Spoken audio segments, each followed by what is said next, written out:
C'est avec une délégation de chefs coutumiers conduite par Léonce Lagarde qui signait le 11 mars 1862 un traité cédant à la France les ports Rad et Mouillage d'Obok, avec la plaine qui s'étend depuis Ras Ali au sud jusqu'à Ras Doumera au nord. La nouvelle colonie française prend alors les noms des protectorats d'Obok et Dépendance.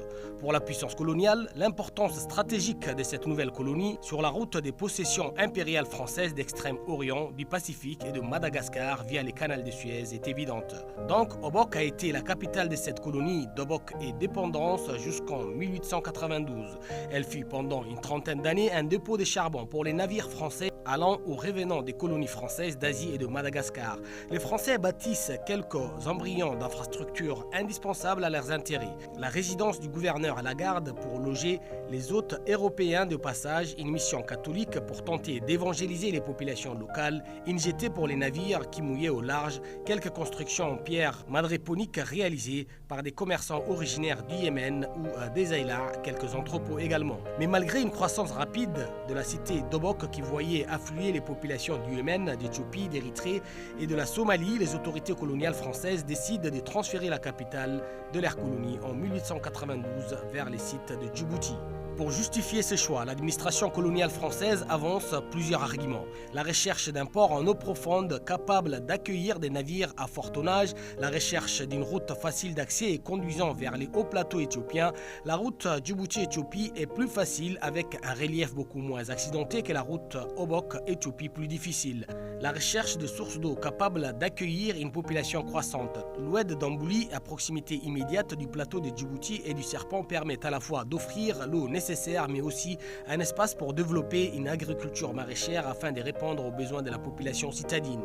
De lors, l'ancienne capitale de la colonie, Obok, s'enfonce dans une longue léthargie après avoir été désertée par une grande partie de ces populations qui vont accompagner les transferts des autorités coloniales vers Djibouti-ville en pleine expansion. Aujourd'hui encore, la présence des bâtiments coloniaux tels que les anciens forts et les structures administratives est un rappel constant de l'ère coloniale. Ces édifices, souvent en mauvais état, symbolisent l'occupation et l'administration française. Ils tombent tous en ruine sous le regard passif des autorités coloniales qui n'entretiennent que la résidence des Léonce Lagarde, mais aussi les cimetières marins dont les tombes sont régulièrement repeintes en blanc et le drapeau français toujours changé. Au milieu de ces spectacles de désolation et de désertion coloniale s'élève la tour Soleillé, érigée par un commerçant français qui était destiné à servir de tour d'observation et des fortins d'abri en cas d'attaque hostile.